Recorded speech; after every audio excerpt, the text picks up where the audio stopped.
Okay, today we are reading Chapter 2 of Beezus and Ramona. Chapter 2, Beezus and Her Imagination. Starts with a picture. Beezus and Ramona both looked forward to Friday afternoons after school. Beezus, because she attended the art class in the recreation center in Glenwood Park.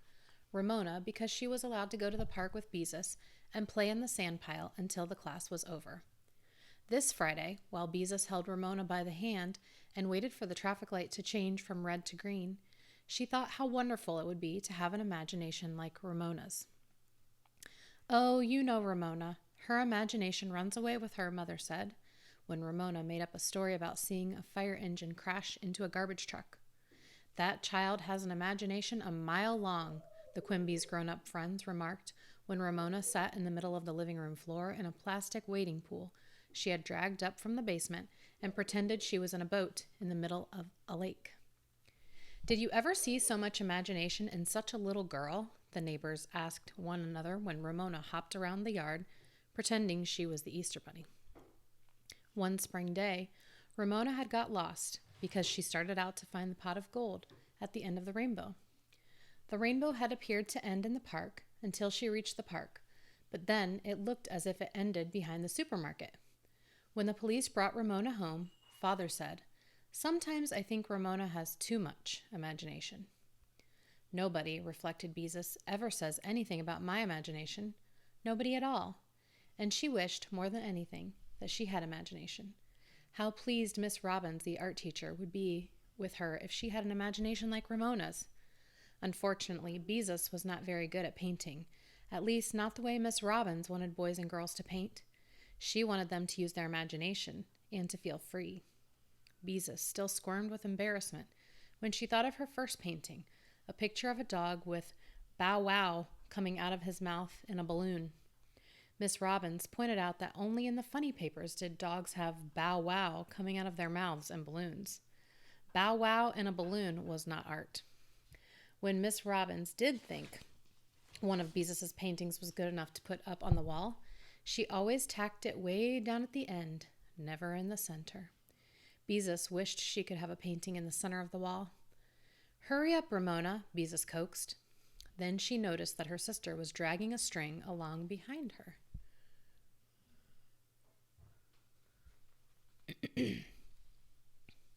"Oh, Ramona," she protested, "why did you have to bring Ralph with you?" Ralph was an imaginary green lizard Ramona liked to pretend she was leading by a string. "I love Ralph," said Ramona firmly, "and Ralph likes to go to the park." Beezus knew it was easier to pretend along with Ramona than to try to make her stop. Anyway, it was better to have her pretend to lead a lizard than to pretend to be a lizard herself. "Can't you carry him?" she suggested. "No," said Ramona, "he's slimy." When the girls came to the shopping district, Ramona had to stop at the drugstore scales and pretend to weigh herself while Beezus held Ralph's string. "I weigh 11 pounds, she announced, while Beezus smiled at Ramona's idea of her weight. It just goes to show how much imagination Ramona has, she thought. At the radio and phonograph store, Ramona insisted on petting his master's voice, the black and white plaster dog, bigger than Ramona, that always sat with one ear cocked in front of the door. Beezus thought admiringly about the amount of imagination it took to pretend that a scarred and chipped plaster dog was real. If only she had an imagination like Ramona's, maybe Miss Robbins would say her paintings were free and imaginative and would tack them on the middle of the wall. When they reached the park, Beezus left Ramona and Ralph at the sandpile, and feeling more and more discouraged at her own lack of imagination, hurried to the recreation center. The class had already poured paints into their muffin tins and were painting on paper thumbtacked to drawing boards. The room hummed with activity. Miss Robbins, wearing a gay paint-smeared smock, flew from one artist to another, praising, correcting, suggesting. There's Miss Robbins.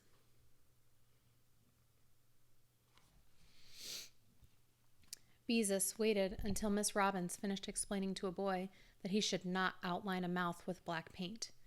Her mouth wasn't outlined in black, was it? Then Beezus said, I'm sorry I'm late, Miss Robbins. She stared in fascination at Miss Robbins' earrings. They came almost to her shoulders and were made of silver wire twisted and bent into interesting shapes. Not the shape of anything in particular, just interesting shapes. That's all right, Miss Robbins, her earrings swinging, smiled at Beezus. Get your paints and paper. Today, everyone is painting an imaginary animal. An imaginary animal? Beezus repeated blankly. How could she possibly think of an imaginary animal? As Beezus poured paints into her muffin tin and tacked a sheet of paper to her drawing board, she tried to think of an imaginary animal. But all the animals she could think of, cats and dogs, cows and horses, lions and giraffes, were discouragingly real. Reluctantly, Beezus took the only vacant seat, which was beside a boy named Wayne, who came to the class only because his mother made him. Once Beezus had hung her sweater on the back of a chair, and Wayne had printed, "Post no bills" on it in chalk. Beezus had worn it all the way home before she discovered it. Since then, she did not care to sit beside Wayne. Today, she noticed he had parked a grape-flavored lollipop on a paper towel beside his muffin tin of paints. "Hi, Bees," he greeted her. "No fair licking my sucker." "I don't want your old sucker," answered Beezus, "and don't call me Bees." "Okay, Bees," said Wayne. At that moment, the door opened, and Ramona walked into the room. She was still dragging the string behind her, and she looked angry. "Why, hello," said Miss Robbins pleasantly. "Oh, Ramona, you're supposed to be playing in the sand pile," said Beezus, going over to her. "No," said Ramona flatly. "Howie threw sand on Ralph." Her dark eyes were busy taking in the paints, the brushes, the drawing boards. "I'm going to paint," she announced. "Mother said you were supposed to play in the sand pile," protested Beezus. "You're too little for this class." "You say that about everything," complained Ramona. Then she turned to Miss Robbins. "Don't step on Ralph," she said. "Ralph is a make-believe green lizard she pretends she leads around on a string." Beezus was embarrassed at having to explain such a silly thing. Miss Robbins laughed. "Well, here is a little girl with lots of imagination. How would you like to paint a picture of Ralph for us, Ramona?" Beezus could not help feeling annoyed. Miss Robbins was letting Ramona stay in the class, the one place where she was never allowed to tag along. Miss Robbins would probably like her painting because it would be so full of imagination. Ramona's pictures, in fact, were so full of imagination that it took even more imagination to tell what they were. Ramona beamed at Miss Robbins, who found a drawing board for her and a stool, which she placed between Beezus and Wayne. She lifted Ramona onto the stool. "There. Now you can share your sister's paints," she said. Ramona looked impressed at being allowed to paint with such big boys and girls. She sat quietly on her stool, watching everything around her. Maybe she'll behave herself after all, thought Beezus as she dipped her brush into blue paint. And now I don't have to sit next to Wayne. Since Beezus still had not thought of an imaginary animal, she decided to start with the sky. "Do the sky first," Beezus whispered to Ramona, who looked as if she did not know how to begin. Then Beezus faced her own work, determined to be free and imaginative. To be free on a piece of paper was not as easy as it sounded, she thought. Miss Robbins always said to start with the big areas of a picture and paint them bravely and boldly. So Beezus spread the sky on her paper with brave, bold strokes. Back and forth across the paper she swept her brush. Brave and bold and free. That was the way to do it. Her sky turned out to be too wet, so while it dried a little, Beezus looked at what the other boys and girls were doing. Celia, who sat on her left, had already filled in a brave, bold background of pink, which she had sprinkled with big purple dots.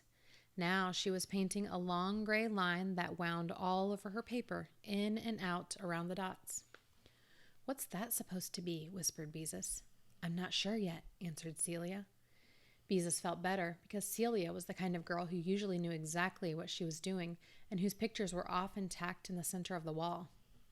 The boy on the other side of Celia, who always wanted to paint airplanes, was painting what looked like a giraffe made of pieces of machinery, and another boy was painting a thing that had two heads. Beezus looked across Ramona to Wayne. He had not bothered with a sky at all. He had painted a hen. Beezus knew it was a hen because he had printed in big letters, "This is a real hen," with an arrow pointing to it. Wayne always tried to do just the opposite of what Miss Robbins wanted. "Hey, quit peeking," said Wayne in a loud voice. "I'm not peeking," said Beezus, hastily trying to look as if she had been interested in Ramona's paper all the time.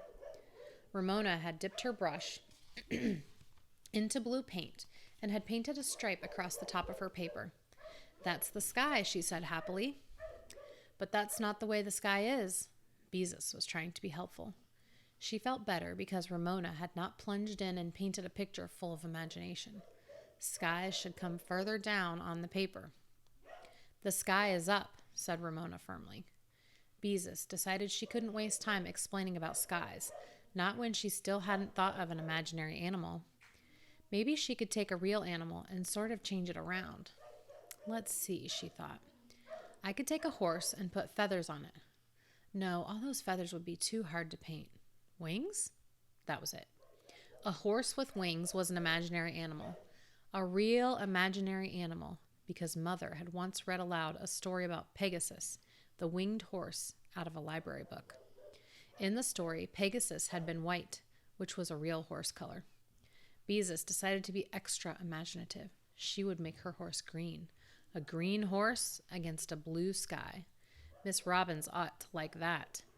Beezus did not think blue and green looked very pretty together. But Miss Robbins often liked colors that Beezus thought did not really go together. Beezus dipped her brush into green paint and outlined a wing against the sky. Next, she outlined the body of a horse and a long tail that hung down. It was a magnificent horse. At least Beezus hoped it would look magnificent when she finished it. Anyway, it was big, because Miss Robbins liked her artists to cover the whole paper. Quickly and neatly, Beezus filled in the outline of the horse, because Miss Robbins, who was looking at Celia's picture, would look at hers next. Somehow, the horse was not exactly what Beezus had in her mind's eye, but even so, compared to whatever Celia was painting, a green horse with wings was really a very good imaginary animal. And except for a couple of soggy places in the sky, her work was much neater than Celia's. Beezus waited for Miss Robbins to point this out. Instead, Miss Robbins said, "Celia, your picture is work to be proud of. It is a difficult thing to get to be as free as this." Then Miss Robbins moved on to Beezus, her long earrings swinging forward as she leaned over the drawing board. Beezus waited anxiously. Maybe her picture wasn't so good after all. If Miss Robbins liked a gray line winding around a lot of purple dots, maybe she wouldn't like a flying horse. Maybe she liked things with no special shape, like those earrings. "You have a good sky, even if it is a little wet," said Miss Robbins. Beezus was disappointed. Anybody could have a good sky. Miss Robbins continued to study the picture. "Try to think how a horse would look if it were really flying." Beezus tried to think. "What about the tail?" asked Miss Robbins. "Wouldn't the tail fly out behind instead of hanging down?" "Especially if the wind blew real hard," said Wayne. "Can't you make the horse look rounder?" asked Miss Robbins. "Think how a horse looks with sun shining on him. Part of him would be in shadow." "Not that horse," said Wayne. "She just copied it off of mobile gas billboard, only she made it green instead of red." "I did not," said Beezus indignantly. Then she stared at her painting again. Now that Wayne pointed it out, she could see her horse did look like the one on the mobile gas billboard at the service station where her father bought gasoline. He was a flat cardboard horse, not a magnificent horse at all. Her horse wasn't even as good as the horse on the billboard, because instead of a flying tail, he had a tail that hung down like a mop. "All right, Wayne," said Miss Robbins. "I'm sure Beezus did not mean to copy anything from a billboard." "No, I didn't," said Beezus mournfully. "I was only trying to change a real animal around to make it imaginary. But I just don't have imagination is all." "Why, Beezus, of course you have imagination." Miss Robbins sounded shocked at the idea of anyone not having imagination. "My little sister has lots of imagination," said Beezus. "Everybody says so." Miss Robbins smiled reassuringly. "That doesn't mean that you don't have any. I think your trouble is that you work too hard." You don't have to be so neat. Why don't you start another painting and just try to have a good time with your paints? Beezus looked uncertain. It was a nice change to have a grown-up tell her she didn't have to be neat, but she didn't understand how she could paint a good picture unless she worked at it. If only she had some imagination like Ramona. But no, Miss Robin said everybody had imagination. Well, if she had imagination, where was it? Why wasn't it helping her with her imaginary animal? All she could think of was that cardboard horse on the billboard. Beezus glanced at Ramona, who had been surprisingly quiet for a long time, to see how she was coming along with her picture of Ralph. Except for the stripe of sky at the top, Ramona's paper was blank. Now she dipped her brush in yellow paint, divided the hairs of the brush into 3 tufts, and pressed them on the paper, leaving a mark like the track of a bird.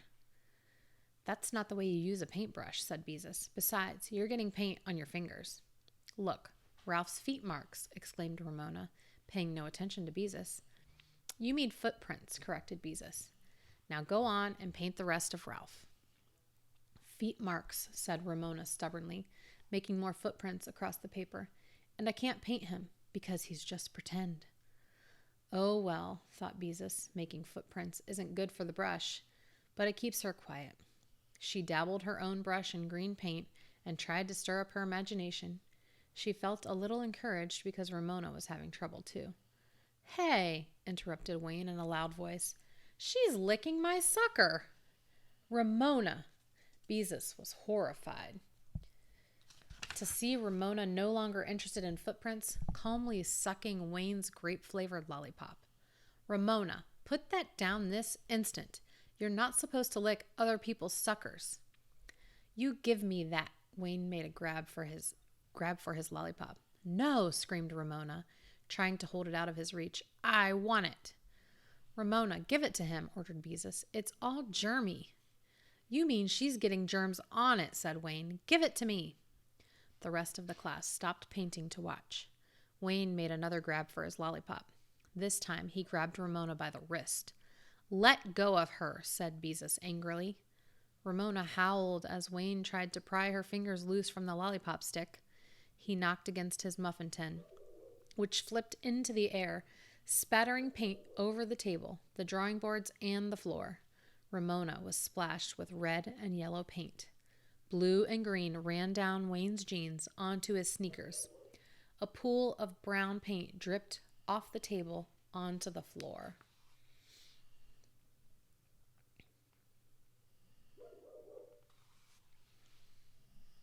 Now see what you did, said Wayne, after he had pried his sucker out of Ramona's fist. See what you did? Contradicted Beezus. Picking on my little sister like that? She picked up the paper towel the sucker had been resting on and began to wipe the spatters off Ramona, who continued to howl. Boys and girls, Miss Robbins raised her voice. Let's be quiet. When the room is quiet, I know you are thinking.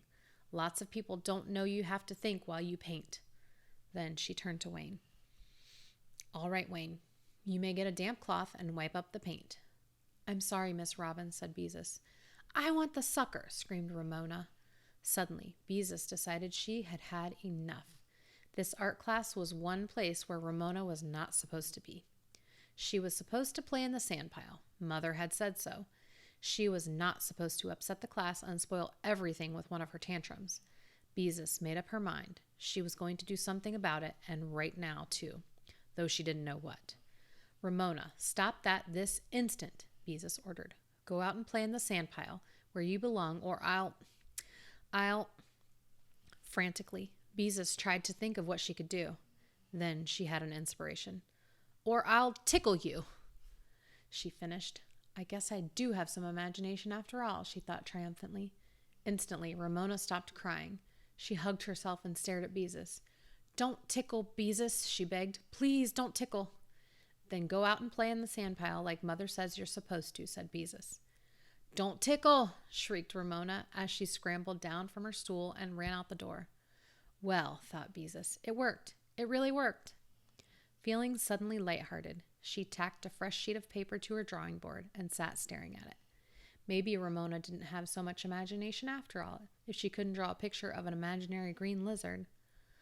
Well, if Ramona couldn't paint a picture of Ralph, she could. Ramona was not the only one in the family with imagination, so there. Beezus seized her brush and painted in another sky with bold, free strokes. Then she dipped her brush into green paint and started to outline a lizard on her paper. Let's see. What did a lizard look like? She could not remember. It didn't matter much anyway, not for an imaginary animal. She had started the lizard with such brave, bold strokes that it took up most of the paper and looked more like a dragon. Beezus promptly decided the animal was a dragon. Dragons breathed fire, but she did not have any orange paint, and she was so late in starting this picture that she didn't want to take time to mix any. She dipped her brush into pink paint instead and made flames come out of the dragon's mouth. Only they didn't look like flames. They looked more like spun sugar candy Beezus had once eaten at the circus, and a dragon breathing clouds of pink candy was more fun than an ordinary flame-breathing dragon. Forgetting everyone around her, Beezus made the pink clouds bigger and fluffier. Dragons had pointed things down their backs, so Beezus made a row of spines down the back. They did not look quite right, more like slanting sticks than spines. Lollipop sticks, of course. At that, Beezus laughed to herself. Naturally, a dragon that breathed pink spun sugar would have lollipops down its back. Eagerly, she dipped her brush into red paint and put a strawberry lollipop on one of the sticks. She painted a different flavor on each stick, finishing with a grape-flavored lollipop like the one Wayne and Ramona had shared. Then she held her drawing board at arm's length. She was pleased with her dragon. It was funny and colorful and really imaginary. Beezus wondered what she should do next. Then she remembered that Miss Robbins often said it was important for an artist to know when to stop painting. Maybe she'd spoil her picture if she added anything. No, just one more touch. She dipped her brush in yellow paint and gave the dragon an eye, a lemon drop eye. There. Her imaginary animal was finished. By that time, it was 4:30, and most of the boys and girls had put away their drawing boards and washed their muffin tins. Several mothers who had come for their children were wandering around the room looking at the paintings. Those who have finished, wash your hands clean, said Miss Robbins. And I mean clean. Then she came across the room to Beezus. Why, Beezus, she exclaimed. This is a picture to be proud of.